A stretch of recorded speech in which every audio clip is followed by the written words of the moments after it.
Let me start by saying that I'm going to offer you my own perspectives, and I certainly don't speak for the U.S. government or the Africa Center. And I know there's some ringers out there who know a lot more about Africa than I do, so I offer that.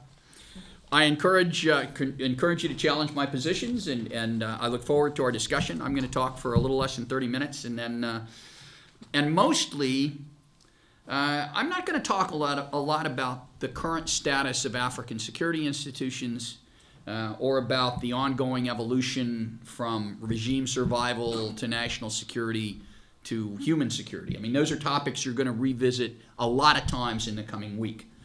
I'm really going to focus on non-state actors. And I also ask you to be a little patient. I gave up coffee 2 weeks ago, and I broke down and drank a cup this morning, so I'm a little wired. And I'm going to throw myself on your mercy. If I start going too fast, throw something at me. Okay. Now we're going to talk about Africa, and that's always dangerous. You know, making generalizations about a continent as large and as diverse as Africa, where you've got two neighboring countries. Any two neighboring countries are likely to be as different from each other as Belgium is from Cambodia. Having said that, there are some commonalities across the continent that are fairly striking. And one of the really striking commonalities is the prevalence of non-state actors in African security sectors. And I'm going to talk a little bit about why I think that is, what those non-state actors look like, the different kinds, and a little bit about why we should care and what implications that has for us as we get involved in engagement with our partners on the continent. And non-state actors range on the continent from the hunting societies in northern Cote d'Ivoire, the Comajos in Sierra Leone, to the neighborhood watches that operate on the streets of Monrovia, to the sectarian militias in the Central African Republic, the anti-Balaka Christian militias and sort of their enemies on the other side, the Seleka rebels. So the first question that kind of ought to occur to all of us is, well, how come non-state actors are so prevalent? And in my view, they are more prevalent than any place else on the globe. And there are several reasons for this. One of the first ones is something that you're going to become very familiar with. Those of you who have experience on the ground already understand this. And that's the weakness of African state structures. And again, I'm generalizing, but by and large, African states are very weak institutionally. They're very weak in terms of rule of law, and they're particularly weak in the security sector, in the justice and law enforcement. Related to that, but different, is a chronic shortage of state revenue. African governments typically don't have much money. The impact of that on the security sector is that African security institutions tend to be under-resourced, poorly equipped, less than adequately trained, and less than adequately supported, all of which has tended to open space for non-state security actors. Another phenomenon on the continent that is striking in most areas, especially in sub-Saharan Africa, is the weakness of governance, infrastructure, public services the farther away you are from the capital. The farther away you are from the handful of major cities, the really developed mining sector. So as you get out into the hinterlands, the reach of the government, and in particular the reach of the government security sector, becomes weaker and weaker. The presence of the justice system becomes weak to non-existent. And you get a phenomenon in the outlying rural areas and in the border areas in particular of, people don't like this term, but I use it because in my view it's accurate, ungoverned and weakly governed spaces. But then you got the next bullet, which is kind of interesting. Decades of rapid urbanization, with populations moving from rural areas to the cities, have outpaced the ability of African municipalities to keep up with them. So what you have developing very, very quickly, and it's accelerating, is this periphery around the capitals and around the major cities of neighborhoods, shanty towns that have no electricity, no running water, little or no public health, limited security services, typically neighborhoods that the police don't go into, in which the state reach is very limited. Said another way, the conditions that we've always seen in the rural areas of Africa are migrating the cities. And what does this have to do with non-state actors? All of this is opening up space for non-state security actors because the state is unable or unwilling, for whatever reason, to provide adequate services. Now, not all the trends are bad. There is another trend here, the last one, and that has to do with the progress of democratization on the continent. And the development of democracy, the growth of democratic institutions is moving. It's moving across the continent. Some states it's moving faster than others. The degree of public participation is increasing, and this is creating opportunities and opening space for civil groups to get involved with governance, and in particular with security sector governance. And you're starting to see the development of civil sector actors, sort of like the more developed cases in the United States are organizations like the American Bar Association, the American Medical Association, local committees of the Red Cross, local reform groups. These are starting to become increasingly prevalent on the continent, especially in the area of the security sector, where they are advocating for security sector reform and advocating for security services that provide safety, public safety, more equitably, with greater legitimacy, with more functionality.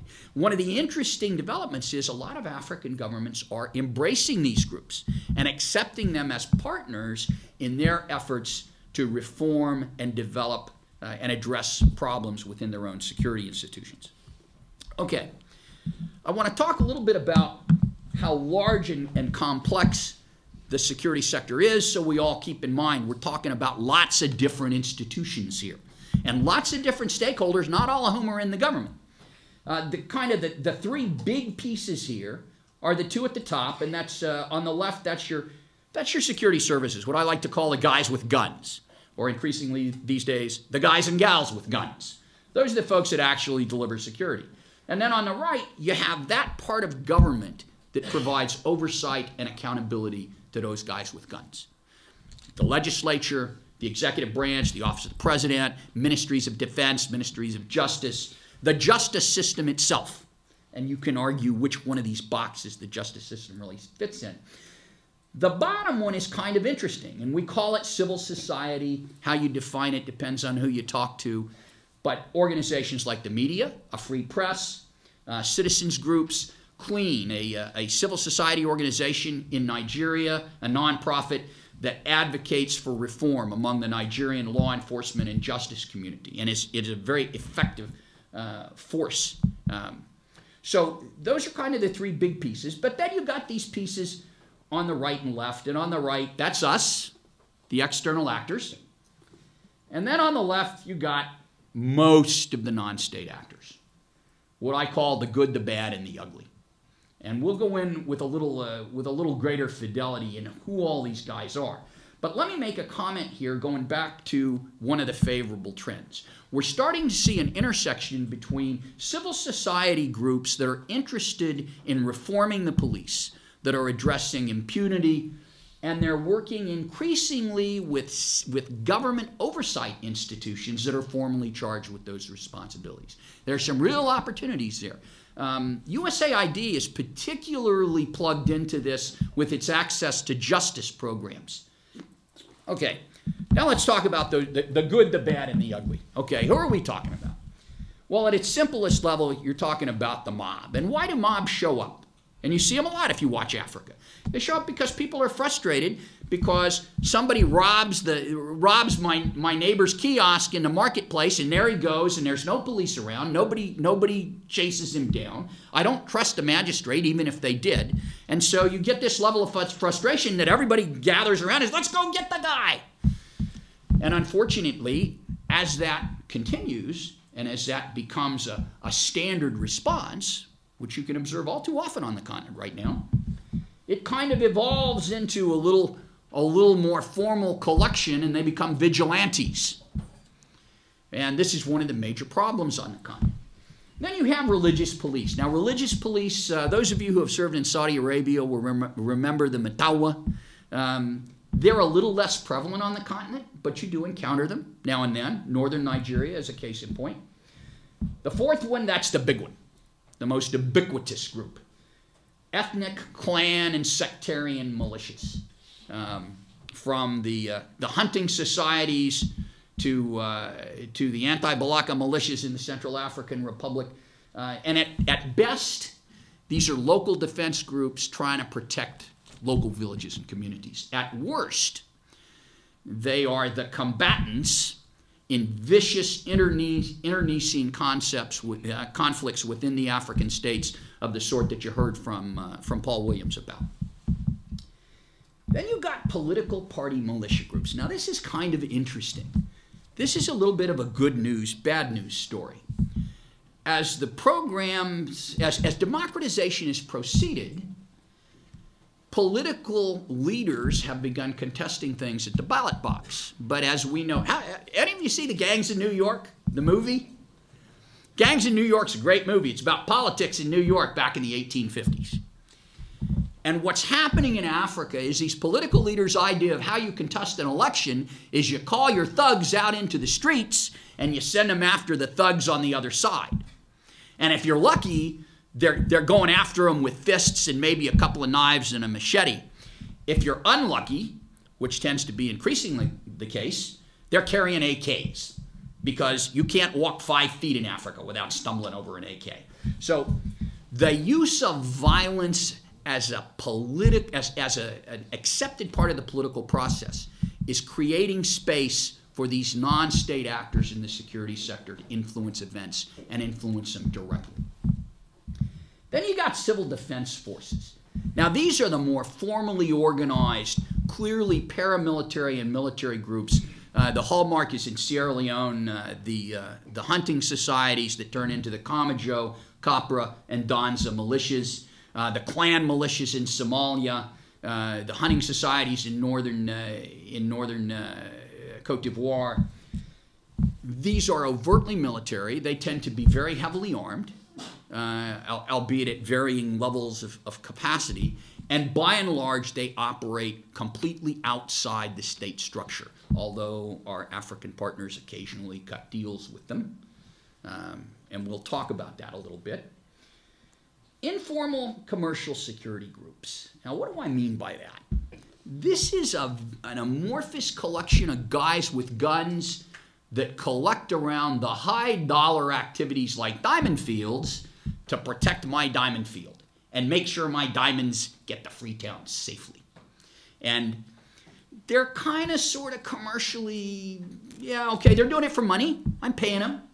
But they lack the kind of coherence and structure that we would normally accord the next category, which is a private security company. And the informal security groups, you'll see these in Eastern Congo. They're really proliferating in the mining sector, around the coltan sites. And it's just, I've got money, the state's not working, I don't trust the police, I don't trust the military, but I got all these typically ex-combatants, or unfortunately sometimes current combatants, and I can pay them, and they'll protect my mine, and they'll protect my refinery, and they'll protect my convoy that's carrying stuff to the port. Formal commercial security groups are like the guys that you went through the gate out there when you came in this morning. Those guys, the guys in uniform that looked at your ID card, that guy's not U.S. government. That guy's a private contractor. He's a member of a private security company. Private security companies have proliferated in Africa. They guard all of our embassies, and a lot of you have had experience with them. But the challenge is those private security companies aren't operating in a state that's got the kind of regulatory structure that you find in the United States or Europe, and the kind of accountability mechanisms. As a result of that, they may look like a private security company that we would recognize from Europe and the United States, but if you work with those guys on the ground, distinguishing between them and those informal guys with guns congregating around the diamond field becomes a lot more difficult. And one of the challenges about those private security companies as they proliferate is, like many of these other non-state actors, they really operate outside the purview of the state and generally outside rule of law.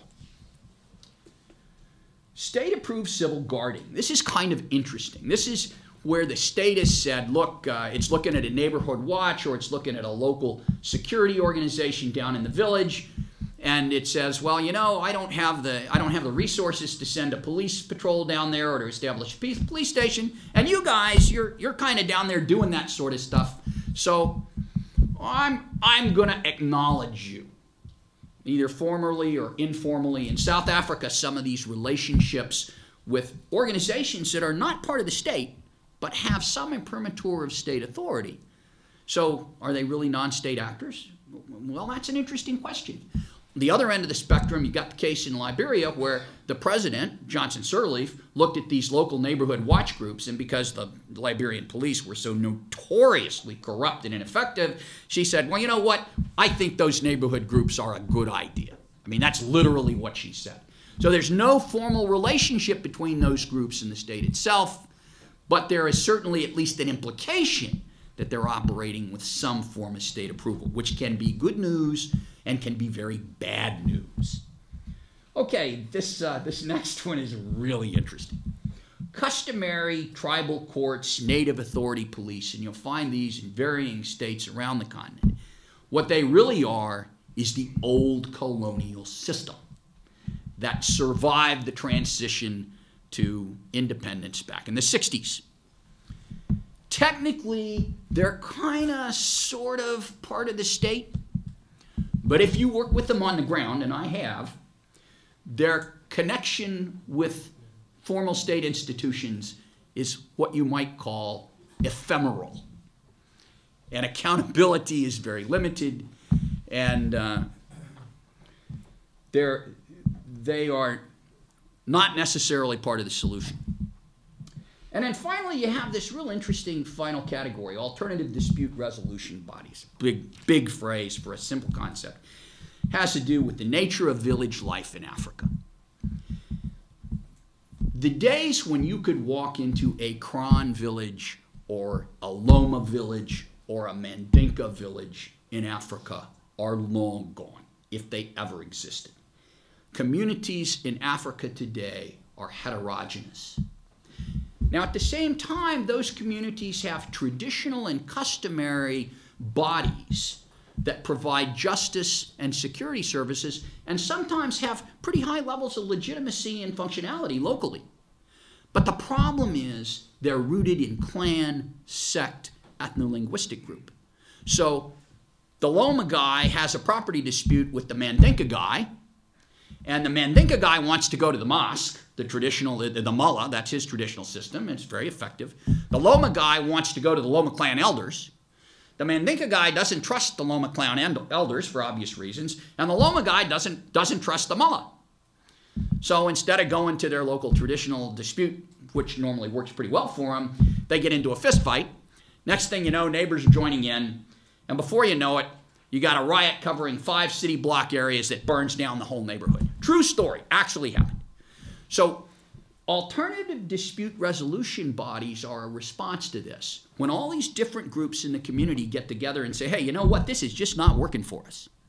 And they put together integrated bodies at the village level that have got a mullah, they've got a paramount chief from the Loma, they got a clan elder, and they're all sitting together hearing cases.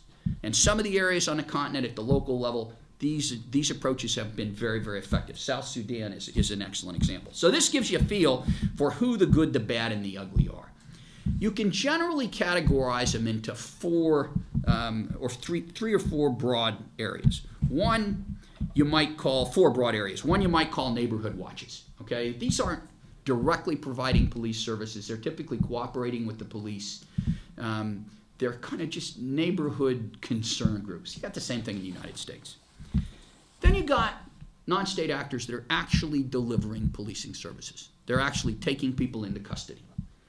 And then you have actors that are paramilitary.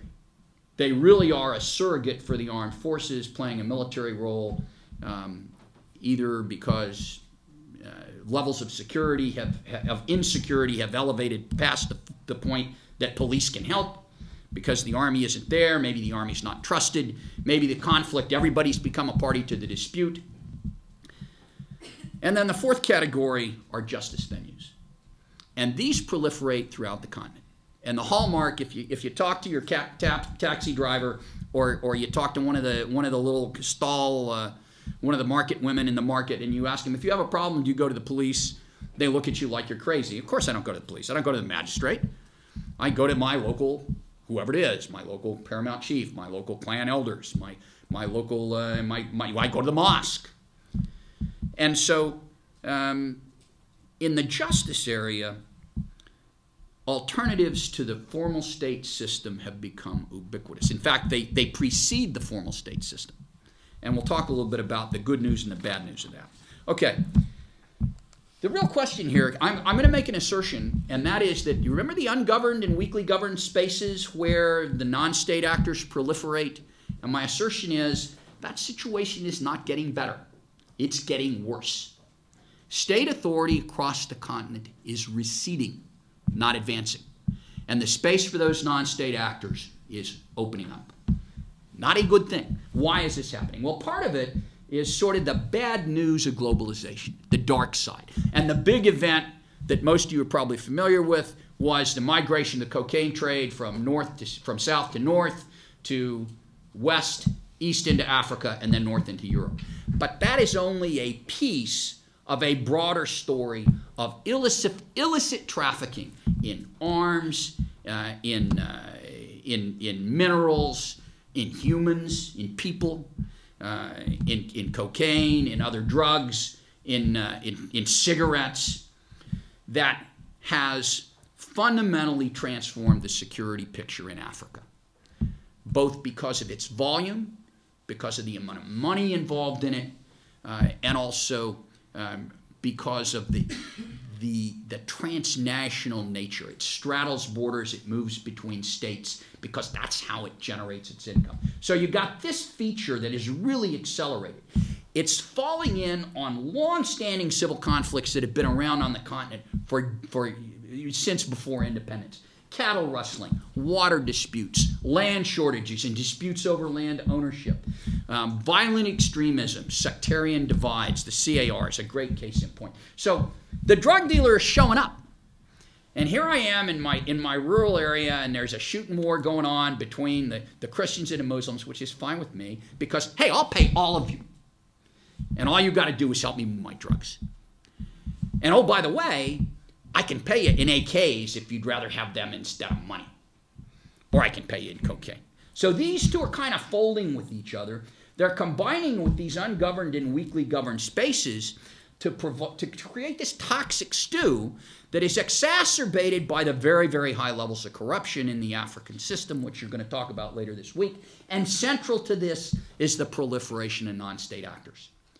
African states are struggling against this tide. And right now the score is bad guys 21, African states 7. Really bad news for us. And why is that really bad news for us? Well, one of the reasons is because the coping strategies that more and more African states are embracing to deal with this problem set is to co-opt, collaborate with, or tolerate the non-state actors in some way, which makes sense. I don't have the capacity to deal with the insecurity myself. My police are overstretched. My military is overcommitted. I'm short of money. I'm dealing with other problems. So you know what?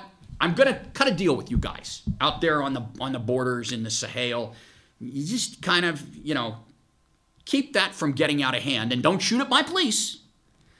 And I'll either accept your presence, maybe I'll give you some guns, maybe I'll even tell my infantry battalion up on the border to cooperate with you. Okay. Good news and bad news. The bad news is, in the short term, this can generate real benefits if you're a security guy on the state side.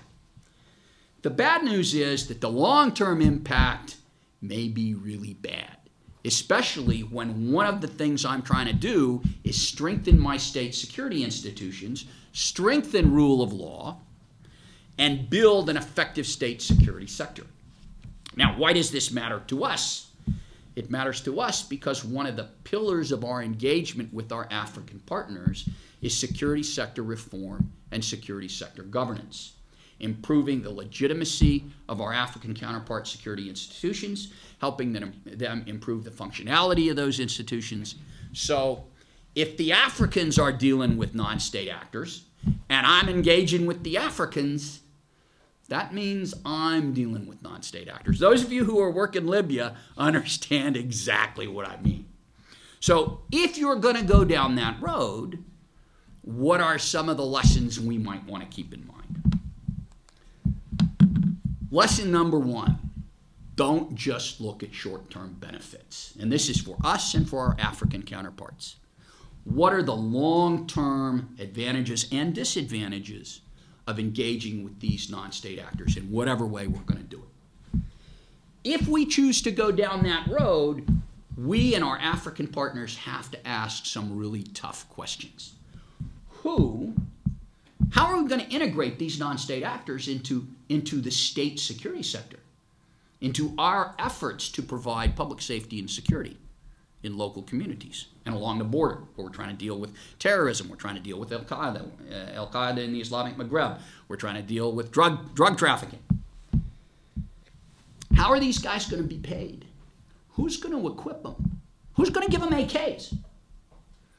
And by the way, whoever it is, don't be thinking it's going to be a secret. I mean, this is one of the lessons of today. If you give a guy an AK, guarantee it's going to be in the New York Times tomorrow morning, okay? True for them, true for us. So who's going to equip them? Who's going to pay them? Who's going to provide accountability and oversight? How are you going to do that? They operate outside the state structure. How are you going to influence their standards of conduct?